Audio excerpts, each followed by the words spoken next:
ಸ್ನೇಹಿತರೆ, ಈ ವಿಡಿಯೋನ ತಪ್ಪದೆ ನೋಡಿ. ಈ ಪಕ್ಷಿಗಳಲ್ಲಿ ಕಾಗೆ ಜಾತಿ ಅನ್ನೋ ಒಂದು ಕಾಗೆ ಪಕ್ಷಿ ಬರುತ್ತೆ. ಈ ಪಕ್ಷಿಗಳ ಬಗ್ಗೆ ಭಾಳ ಜನ ಅಪಪ್ರಚಾರ ಏನೋ ಒಂಥರ ಕೆಟ್ಟದಾಗಿ ತಿಳ್ಕೊಂತಾರೆ. ಆದರೆ ಇದರಷ್ಟು ಒಳ್ಳೆ ಪ್ರಕೃತಿಯ ಪರಿಶುದ್ಧತೆಯಲ್ಲಿ ಇದರಷ್ಟು ಕೆಲಸ ಯಾರು ಮಾಡಲ್ಲ. ಅಷ್ಟು ಪ್ರಕೃತಿಯನ್ನು ನೀಟಾಗಿಡೋ ಒಂದು ಪರಿಶುದ್ಧವಾಗಿಡೋ ಕೆಲಸ ಮಾಡ್ತೈತಿ. ನಾವು ಮನುಷ್ಯರಾದರ ಪ್ರಕೃತಿ ಹಾಳು ಮಾಡಿದ್ರೆ ಇವು ಪ್ರಕೃತಿಯನ್ನು ಕ್ಲೀನ್ ಮಾಡೋ ಕೆಲಸ ಮಾಡ್ತಾವೆ. ಇನ್ನೊಂದು ಮಾತೈತಿ ಇದ್ರ ಬಗ್ಗೆ. ಕಾಗೆಗೊಂದಗಳನ್ನು ಕಂಡರೆ ಕೂಗಿ ಕರೆಯುವುದು ತನ್ನ ಬಳಗವನ್ನೆಲ್ಲ ಅಂತ ಹೇಳ್ತಾರೆ.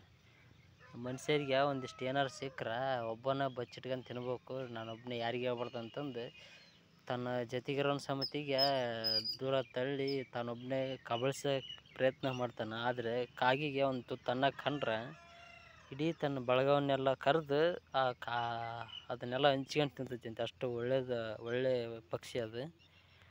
ಅದ್ರ ಬಗ್ಗೆ ತಪ್ಪಾಗಿ ಇದು ಮಾಡ್ತಾರೆ. ಅದಕ್ಕೆ ನಾನು ಏನು ಮಾಡ್ತೀನಪ್ಪ ಅಂದರೆ, ಮನೆಯಲ್ಲಿ ಆಮೇಲೆ ಅಕ್ಕಪಕ್ಕದವ್ರ ಮನೆಯಲ್ಲಿ ಪಳೆದಂಥ ಅನ್ನವನ್ನು ತೊಗೊಂಬಂದು ಈ ಥರ ಒಂದು ಹೊಲದಲ್ಲಿ ಒಂದು ಪ್ಲೇಟಲ್ಲಿ ಹಾಕಿ ಮೇಲೆ ನಮ್ಮ ಒಂದು ರೂಮಿನ ಮೇಲೆ ಇಟ್ಬಿಡ್ತೀನಿ. ಅವು ಬಂದಂಥ ಕಾಯಿಗಳೆಲ್ಲ ತಿಂತಿರ್ತಾವೆ. ಈ ಥರ ವೇಸ್ಟ್ ಆದ ಅನ್ನನ ದಯವಿಟ್ಟು ಚೆಲ್ಲಬೇಡ್ರಿ. ಮನೆಯಲ್ಲಿ ಅನ್ನ ರೊಟ್ಟಿ ಸಾಂಬಾರು ಏನೇ ಉಳಿದ್ರೂ ಅದನ್ನು ಒಂದು ಪ್ಲೇಟಲ್ಲಿ ಹಾಕಿ ನಿಮ್ಮ ಮನೆಯ ಮೇಲೆ ಟೆರೆಸ್ ಮೇಲೆ ಇಡ್ರಿ ಪಾಪ. ಅವು ನಿಜವಾಗ್ಲೂ ಈ ಪಕ್ಷಿಗಳು ಆಮೇಲೆ ಬೀದಿ ನಾಯಿಗಳು ಇವು ಒಂದು ತುತ್ತು ಅನ್ನಕ್ಕಾಗಿ ಎಷ್ಟು ಒಂದು ಪರಿತಪಿಸ್ತಾವೆ ಅಂದ್ರೆ, ಒಂದು ತುತ್ತು ಅನ್ನನ ಹುಡುಕಿ ತಿಂತಾವೆ. ಓಣಿ ಅಡ್ಡಾಡ್ತಾವೆ, ಮನೆ ಅಡ್ಡಾಡ್ತಾವೆ, ಬೀದಿ ಅಲ್ತಾವೆ ಒಂದು ತುತ್ತು ಅನ್ನಕ್ಕಾಗಿ ತಮ್ಮ ಹೊಟ್ಟೆ ಪಾಡಿಗೋಸ್ಕರ. ಅವುಗಳ ಒಂದು ಸ್ಥಿತಿ ಒಂದು ಸಾರಿ ಯೋಚನೆ ಮಾಡಿ ಗೊತ್ತಾಗುತ್ತೆ. ಒಂದು ತುತ್ತು ಕೂಳಿಗಾಗಿ ಅವು ಎಷ್ಟು ಅಲ್ದಾಡ್ತಾವೆ. ಮನೆ ಎಲ್ಲೆಲ್ಲಿ ಮುಸುರು ಚೆಲ್ಲಿರ್ತಾರೋ ಅಲ್ಲೆಲ್ಲ ಹೋಗಿ ಆಯ್ಕೊಂಡು ತಿಂತಾವೆ. ಪಾಪ ಒಂದಿಷ್ಟು ಜನ ಆ ಮುಸುರು ನೀರಿನಾಗ ಹಾಕಿ ಚೆಲ್ಲಿಬಿಡ್ತಾರೆ, ಅವನ್ನ ಗಟ್ರಕ್ಕೆ ಹಾಕ್ತಾರೆ. ಎಷ್ಟೋ ಒಂದು ಸಿಟಿಗಳಲ್ಲಿ ನೋಡಿ ನಾನು, ಉಳಿದಂಥ ಅನ್ನನ ಒಂದು ಮುಸುರಿ ಬಕೆಟಿಗೆ ಹಾಕಿ ಆ ನೀರಲ್ಲಿ ಹಾಕಿ ಚರಂಡಿಗೆ ಚೆಲ್ತಾರೆ.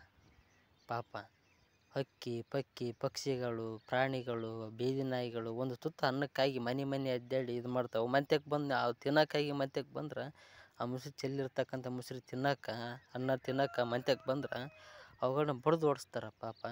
ಆದ್ರೆ ಅವನ್ನ ಚರಂಡಿಗೆ ಚೆಲ್ತಾರೆ. ಅಲ್ಲಿ ಮನೆ ಹತ್ರ ಇಟ್ಟರೆ ಹಂದಿ ಪಂದಿ ಕಾಗಿ ನಾಯಿ ಇಂಥವೆಲ್ಲ ತಿಂತಾವೆ, ಬದುಕ್ತಾವೆ. ಇಷ್ಟು ಸಣ್ಣ ಜ್ಞಾನನೂ ಇಲ್ಲ ಮನುಷ್ಯನಿಗೆ. ಅದಕ್ಕಾಗಿ ಸ್ನೇಹಿತರೆ, ಈ ಥರ ಒಂದು ಉಳಿದಂಥ ಅನ್ನನ, ವೇಸ್ಟ್ ಆದಂಥ ಅನ್ನನ ಅಕ್ಕಪಕ್ಕದವ್ರ ಮನೆ ಹತ್ರ ಇದ್ದರೆ ಇಸ್ಕೊಂಡು ಮನೆ ಮೇಲೆ ಇಡ್ರಿ. ಮನೆ ಮೇಲೆ ಕಾಯಿ ಬರಬಾರ್ದು, ಮಂತ್ಯಕ್ಕೆ ಕಾಯಿ ಬರಬಾರ್ದು. ಇವೆಲ್ಲ ಏನಿದು ಸ್ವಾರ್ಥ, ಮನುಷ್ಯನ ಸ್ವಾರ್ಥ. ಅಂತ ಅಳಿಸಿದ ಅನ್ನ ಸಮಿತಿಗೆ ತಿನ್ನಬಾರ್ದು ಅನ್ನೋ ಸ್ವಾರ್ಥ ಸ್ಪೆಷಲ್ ಇದು. ಇಂಥವನ್ನ ರಕ್ಷಿಸ್ರಿ. ಈ ಭೂಮಿ ಮೇಲೆ ಇವು ನಿಜವಾಗ್ಲೂ ಚಲೋ ಅನ್ನ ಸಿಗ್ಬೇಕಾಗಿರೋದು ಅವುಗಳಿಗೆ ಆಮೇಲೆ ಪ್ರಾಣಿಗಳಿಗೆ. ಅಳಿಸಿದ ಅನ್ನ ಸಿಗ್ಬೇಕಾಗಿರೋದು ಮನುಷ್ಯನಿಗೆ. ಅಷ್ಟು ಸೊಕ್ಕು, ಅಷ್ಟು ಅಹಂಕಾರ ಐತೆ ಮನುಷ್ಯನಿಗೆ. ಅವುಗಳನ್ನೆಲ್ಲ ಕೀಳಾಗಿ ನೋಡ್ತಾನೆ. ಆ ಅನ್ನಕ್ಕೆ ನಿಜವಾದ ಹಕ್ಕುದಾರ ಆಗಿರೋದು ಆ ಪಕ್ಷಿ ಪ್ರಾಣಿಗಳು. ಈ ಥರ ಒಂದು ಉಳಿಸ್ರಿ, ಬೆಳೆಸ್ರಿ.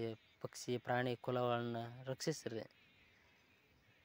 ಈ ಪ್ರತಿಯೊಂದರಲ್ಲೂ ಸಮಪಾಲೈತೆ ಎಲ್ಲರಿಗೂ. ನಮ್ಮದೇ ಅಂತ ನಾವು ಹೇಳಂಗಿಲ್ಲ, ಎಲ್ಲದಕ್ಕೂ ಸಮಪಾಲೈತಿ. ಸಮಾನತೆ ದೃಷ್ಟಿಯಿಂದ ನೋಡಿರಿ, ಎಲ್ಲ ಪ್ರಭೇದಗಳಲ್ಲೂ ಬೆಳೀಲಿ.